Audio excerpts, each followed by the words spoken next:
नमस्कार दोस्तों, मैं अजय कुमार एडी क्लासेस में आपका स्वागत है और आपसे रिक्वेस्ट करता हूं कि आप पूरी वीडियो को ज़रूर देखें, लाइक और सब्सक्राइब ज़रूर करें।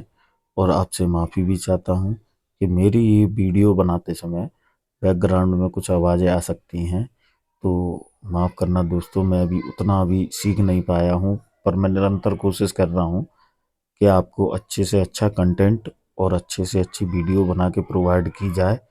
बस आपसे एक ही उम्मीद चाहता हूँ कि आप लाइक और सब्सक्राइब जरूर करें। तो चलिए शुरुआत करते हैं CTET previous year question paper की, जो सीडीपी से संबंधित है। तो शुरुआत करते हैं और आपके मोस्ट इम्पोर्टेंट क्वेश्चन भी इसी में से मिलेंगे। और आप यही आशा करता हूं कि आपको और कोई वीडियो देखने की ज़रूरत नहीं पड़ेगी। तो चलिए शुरुआत करते हैं। हमारा पहला क्वेश्चन, शिक्षा के क्षेत्र में पाठ्यचर्या शब्दावली डैश की ओर संकेत करती है। शिक्षण पद्धति एवं पढ़ाई जाने वाली विषय वस्तु। ऑप्शन बी, विद्यालय का संपूर्ण कार्यक्रम जिसमें विद्यार्थी प्रतिदिन अनुभव प्राप्त करते हैं। ऑप्शन सी, मूल्यांकन प्रक्रिया। ऑप्शन डी, कक्षा में प्रयुक्त की जाने वाली पाठ्य सामग्री। तो इसमें सबसे बेस्ट आपका उत्तर होगा ऑप्शन बी, विद्यालय का संपूर्ण कार्यक्रम जिसमें विद्यार्थी प्रतिदिन अनुभव प्राप्त करते हैं, यानी वो कुछ करके सीख रहे हैं। और हमारी पेडागोजी में यही है, जो जितना ज़्यादा बच्चा करके सीखता है वही सबसे पहले ऑप्शन आता है। तो चलिए दूसरा प्रश्न देखते हैं। निचली कक्षाओं में शिक्षण की खेल पद्धति मूल रूप से आधारित है। ऑप्शन ए, शारीरिक शिक्षा कार्यक्रमों के सिद्धांतों पर। ऑप्शन बी, शिक्षण पद्धतियों के सिद्धांतों पर। ऑप्शन सी, विकास एवं वृद्धि के मनोवैज्ञानिक सिद्धांतों पर। ऑप्शन डी, शिक्षण के सामाजिक समाजशास्त्री सिद्धांतों पर। तो चलिए अपना उत्तर दीजिए। इसमें आपका उत्तर होगा विकास एवं वृद्धि के मनोवैज्ञानिक सिद्धांतों पर। चलिए अगले प्रश्न की ओर चलते हैं। हमारा अगला प्रश्न है, एक बच्चा अतीत के समान स्थिति में की गई अनुक्रियाओं के आधार पर नई स्थिति के प्रति अनुक्रिया करता है। यह किससे संबंधित है? तो चलिए बताइए। सीखने का सादृश्यता नियम, सीखने का प्रभाव नियम, सीखने की प्रक्रिया का अभिवृत्ति नियम, सीखने का तत्परता नियम। चलिए बताइए आपका उत्तर। तो हमारा इसमें उत्तर होगा ऑप्शन बी, सीखने का प्रभाव नियम।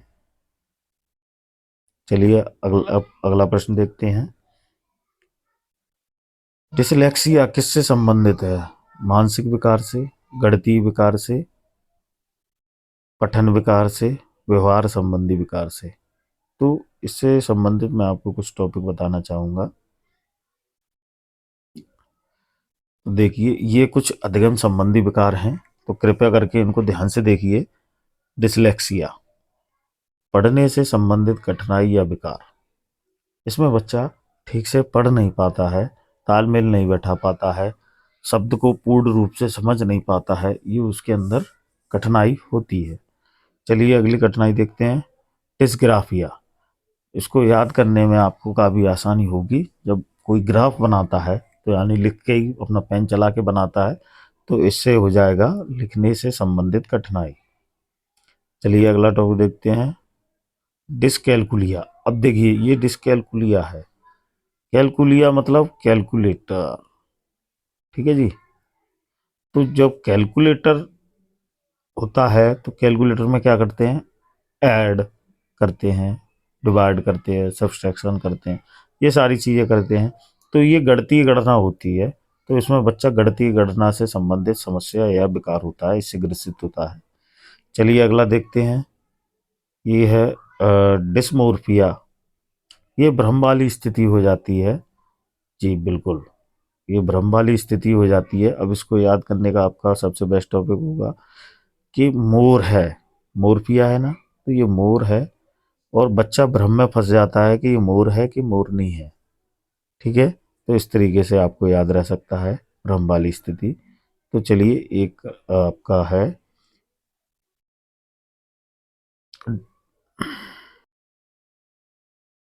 मेरे ख्याल से ये 2 पॉइंट रह गए हैं। तो चलिए पढ़ा देता हूँ। डिस्फेसिया यानी आप समझते हैं कि बच्चा कोई भी प्रॉब्लम को फेस करने में उसे प्रॉब्लम आ रही है, फेस करने में प्रॉब्लम आ रही किसी भी, तो ये बात भाषा से संबंधित कठिनाई है, बोलने में कठिनाई है, तो वो ठीक से बता नहीं पा रहा है, पढ़ नहीं पा रहा है, समझा नहीं पा रहा है, तो ये इसमें होता है। डिस्थीमिया, डिस्थीमिया तनाव से संबंधित कठिनाई है और आपको ये याद करनी चाहिए, इससे आपका ये क्वेश्चन जरूर जरूर बनता है। तो चलिए चलते हैं अपने क्वेश्चन की। तो ये रहा डिस्कैलकुलिया, तो आप जैसे कि आप समझ गए होंगे, वो सॉरी डिसलेक्सिया, ये पाठन से संबंधित समस्या है।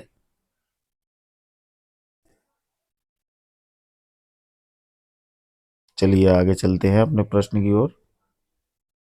हमारा अगला प्रश्न है दोस्तों,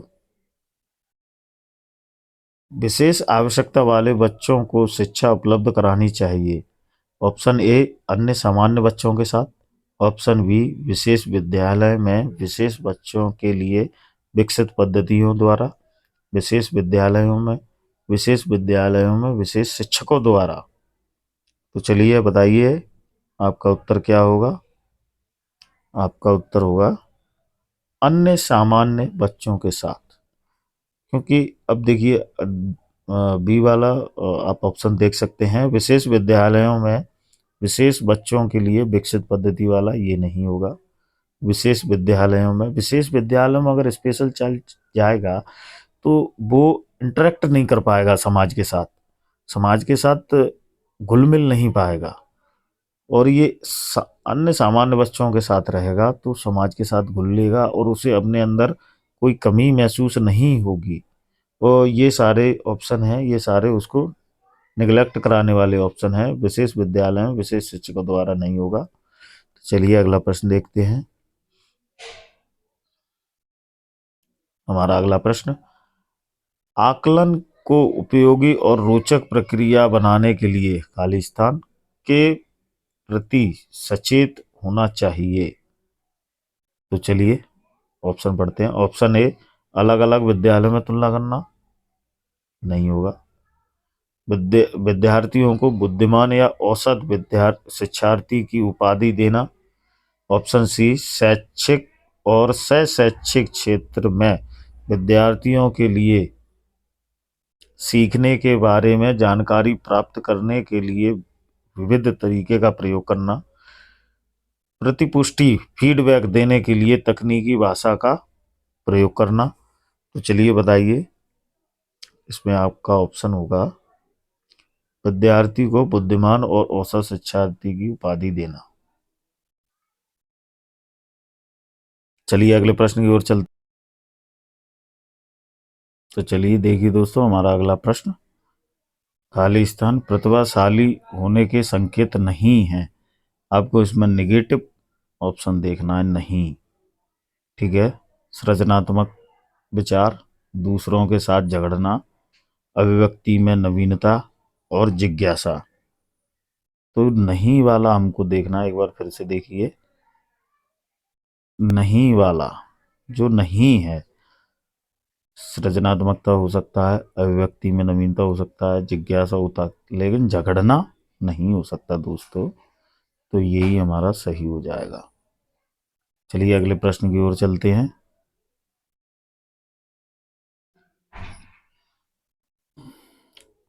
बच्चे दुनिया के बारे में अपनी समझ का सृजन करते हैं, इसका श्रेय डैश को जाता है। पियाजे, पावलाव, कोलबर्ग, स्किनर। तो चलिए बताइए, अपना उत्तर दीजिए। इसमें उत्तर होगा पियाजे। चलिए अगले प्रश्न की ओर चलते हैं दोस्तों। हमारा अगला प्रश्न ये रहा, कृतिका अक्सर घर में ज्यादा बात नहीं करती, लेकिन विद्यालय में वह काफी बात करती है, यह दर्शाता है। ऑप्शन ए विद्यालय हर समय बच्चों को खूब बात करने का अवसर देता है। ऑप्शन बी शिक्षकों की यह मांग होती है कि बच्चे विद्यालय में खूब बात करें। ऑप्शन सी कृतिका को अपना घर बिल्कुल पसंद नहीं है। ऑप्शन डी इसके विचार को विद्यालय में मान्यता मिलती है। देखिए कितना बढ़िया प्रश्न है। चलिए देखते हैं, अपना एनालिसिस करते हैं ऑप्शन का। विद्यालय हर समय बच्चों को खूब बात करने का अवसर देता है, नहीं, ऐसा नहीं होना चाहिए। शिक्षकों की यह मांग होती है कि बच्चे विद्यालय में खूब बात करेंगे तो भाई पढ़ेंगे कब। कृतिका को अपना घर बिल्कुल पसंद नहीं है, ऐसा नहीं हो सकता, क्योंकि हर एक बच्चे को अपना घर सबसे प्रिय होता है। तो आपका सही उत्तर होगा, उसके विचारों को विद्यालय में मान्यता मिलती है, इसलिए वो अच्छी तरह बोल पाती है, क्योंकि उसकी बात को समझने के लिए टीचर उपलब्ध रहते हैं, सुनने के लिए और उसका उत्तर देने के लिए। तो चलिए अगला प्रश्न की ओर चलते हैं। हमारा अगला प्रश्न आइए देखते हैं। एक शिक्षक को अपने विद्यार्थियों की क्षमताओं को समझने का प्रयास करना चाहिए। निम्नलिखित में से कौन सा क्षेत्र इस उद्देश्य के साथ संबंधित है? शिक्षा समाजशास्त्र, सामाजिक दर्शन, मीडिया मनोविज्ञान, शिक्षा मनोविज्ञान। तो देखिए, ये हमारे बच्चों से संबंधित है। शिक्षा समाजशास्त्र नहीं होगा, सामाजिक दर्शन नहीं होगा, मीडिया तो हो ही नहीं सकता। आपका उत्तर होगा शिक्षा मनोविज्ञान। चलिए अगला प्रश्न देखते हैं। कृपया करके दोस्तों लाइक और सब्सक्राइब जरूर करें। चलिए हमारा अगला प्रश्न ये आ गया। सीखने की प्रक्रिया में अभिप्रेरणा है। बताइए। ऑप्शन ए, शिक्षार्थियों की स्मरण शक्ति को पैना बनाती है। पिछले सीखे हुए को नए अधिगम से अलग करती है। शिक्षार्थियों को एक दिशा में सोने के योग्य बनाती है। सॉरी दोस्तों, यहाँ पे सोने नहीं होगा, यहाँ सोचने होगा। सोचने के योग्य बनाती है। शिक्षार्थियों को सीखने के प्रति रुचि का विकास करती है। तो चलिए बताइए दोस्तों, तो इसमें आपका उत्तर होगा शिक्षार्थियों के सीखने के प्रति रुचि का विकास करती है। ये ऑप्शन आपका सही होगा। चलिए अगले प्रश्न की ओर चलते हैं। चलिए देखते हैं दोस्तों अगला प्रश्न। सीखना समृद्ध हो सकता है यदि, बताइए, वास्तविक दुनिया से उदाहरणों को कक्षा में लाया जाए जिसमें विद्यार्थी एक दूसरे से अंतःक्रिया करें और शिक्षा को प्र- प्रक्रिया को शुभम बनाए। बताइए कितना बढ़िया उत्तर है। ऑप्शन ए हमारा बेस्ट रहेगा। वास्तविक दुनिया से उदाहरणों को कक्षा में लाया जाए जिसमें विद्यार्थी एक दूसरे से अंतःक्रिया, बच्चे आपस में जितना बात करेंगे उतना ही आपस में समझेंगे और शिक्षा को प्रतिक्रिया को सुगम बनाए। बिल्कुल सही है। चलिए अगला प्रश्न देखते, ऑप्शन देखते हैं। कक्षा में अधिक से अधिक शिक्षण सामग्री का प्रयोग करें, नहीं, ऐसा नहीं हो पाएगा। शिक्षक अभि शिक्षक विभिन्न प्रकार का व्याख्यान और स्पष्टीकरण दे, बच्चा इससे नहीं सीख पाता है। कक्षा में आवधिक परीक्षाओं पर अपेक्षित ध्यान दिया जाए, नहीं, बच्चों पर जितना कम बर्डन डलेगा उतना जल्दी बच्चा सीखेगा। तो चलिए अगले प्रश्न की ओर चलते हैं दोस्तों।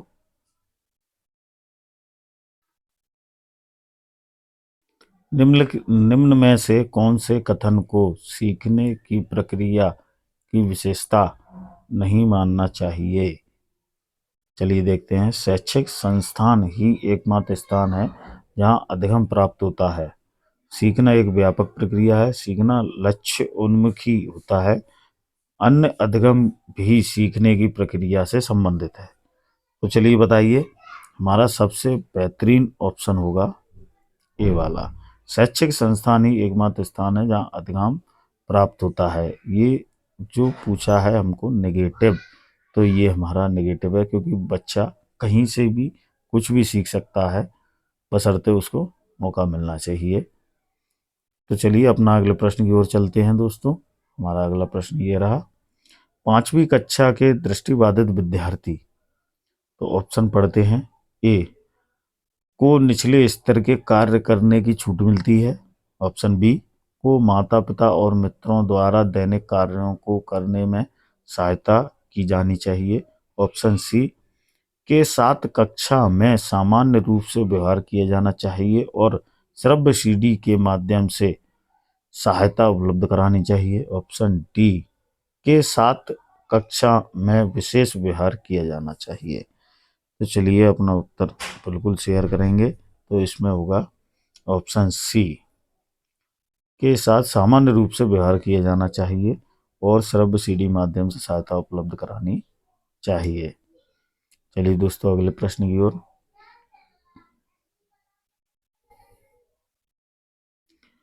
प्राथमिक स्तर पर एक शिक्षक में निम्न में से सॉरी किसे सबसे महत्वपूर्ण विशेषता मानना चाहिए? पढ़ाने की उत्सुकता, धैर्य और दृढ़ता, शिक्षण पद्धतियों और विषयों के ज्ञान में दक्षता, अतः अंतः मानक भाषा में पढ़ने में दक्षता। चलिए बताइए अपना प्रश्न। हमारा उत्तर होगा धैर्य और दृढ़ता। चलिए अगले प्रश्न की ओर चलते हैं। वह अवस्था जब बच्चा तार्किक रूप से वस्तुओं व घटनाओं के विषय में चिंतन प्रारंभ करता है। ऑप्शन ए संवेदी प्रेरक अवस्था, ऑप्शन बी औपचारिक संक्रियात्मक अवस्था, ऑप्शन सी पूर्व संक्रियात्मक अवस्था, ऑप्शन डी मूर्त संक्रियात्मक अवस्था। चलिए बताइए। तो आपका उत्तर होगा मूर्त संक्रियात्मक अवस्था। दोस्तों आपसे माफ़ी चाहूँगा कि वीडियो में थोड़ा शोरगुल आ रहा है, कृपया करके पूरी वीडियो को ज़रूर देखें। तो चलिए अगला क्वेश्चन। ये क्वेश्चन थोड़ा बड़ा है दोस्तों, पहले पढ़ लेते हैं। ये एक शिक्षक अपने लोकतांत्रिक स्वभाव के कारण विद्यार्थियों को पूरी कक्षा में कहीं भी बैठने की अनुमति देता है। बताइए। बहुत बढ़िया।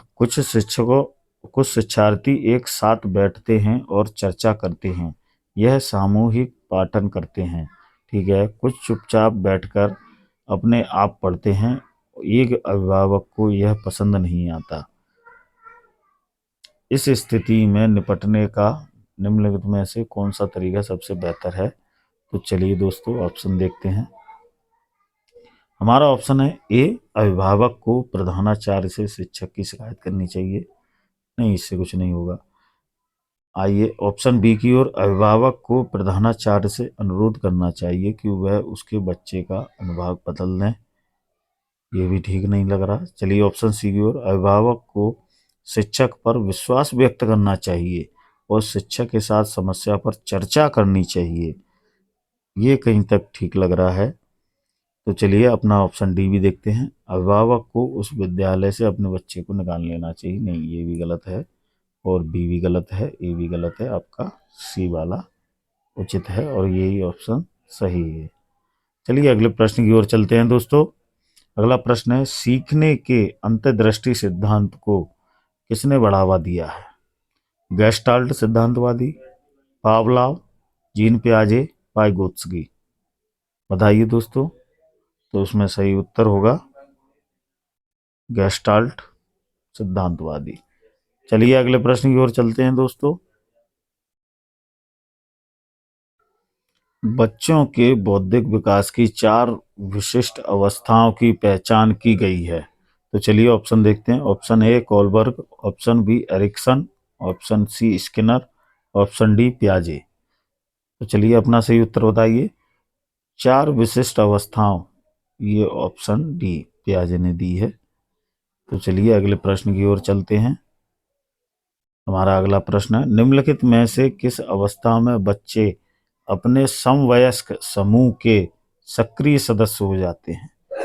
किशोरावस्था में, प्रौढ़ावस्था में, पूर्व बाल्यावस्था में और बाल्यावस्था में। तो चलिए बताइए दोस्तों। तो आपका उत्तर होगा दोस्तों किशोरावस्था में। चलिए आगे चलते हैं अगले प्रश्न की ओर। अगला प्रश्न देखिए दोस्तों। बच्चों की सीखने की प्रक्रिया में माता पिता को खालिस्तान भूमिका निभानी चाहिए। नकारात्मक, अग्रमुखी, सहानुभूतिपूर्ण, तटस्थ। चलिए बताइए दोस्तों आपका उत्तर क्या होगा? आपका उत्तर होगा अग्रमुखी। चलिए अगले प्रश्न की ओर चलते हैं दोस्तों। अगला प्रश्न, विकास कभी ना समाप्त होने वाली प्रक्रिया है, यह विचार किससे संबंधित है? अंतः संबंध का सिद्धांत, निरंतरता का सिद्धांत, एकीकरण का सिद्धांत, अंतःक्रिया का सिद्धांत। तो बताइए दोस्तों, इसका उत्तर होगा निरंतरता का सिद्धांत। विकास जीवन पर्यंत चलने वाली प्रक्रिया है दोस्तों। चलिए अगला प्रश्न देखते हैं। वह कौन सा स्थान है जहां बच्चे के संज्ञानात्मक विकास को सबसे बेहतर तरीके से परिभाषित किया जाता है? खेल का मैदान, विद्यालय एवं कक्षा पर्यावरण, सभागार और घर। बताइए दोस्तों, सबसे उचित रहेगा विद्यालय एवं कक्षा पर्यावरण। चलिए अगले प्रश्न की ओर चलते हैं दोस्तों। निम्न में से कौन सा बुद्धिमान बच्चे का लक्षण नहीं है? वह जो लंबे निबंधों को बहुत जल्दी रटने की क्षमता रखता है। ऑप्शन बी, वह जो प्रभावपूर्ण एवं उचित तरीके से संप्रेषण करने की क्षमता रखता है। ऑप्शन सी, वह जो अमूर्त रूप से सोचता रहता है। ऑप्शन डी, वह जो नए परिवेश में स्वयं को समायोजित कर सकता है।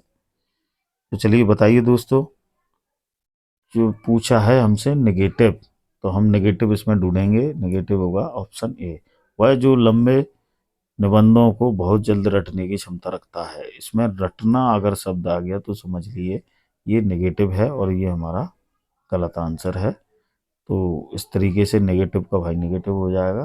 तो चलिए आगे चलते हैं दोस्तों अगले प्रश्न की ओर।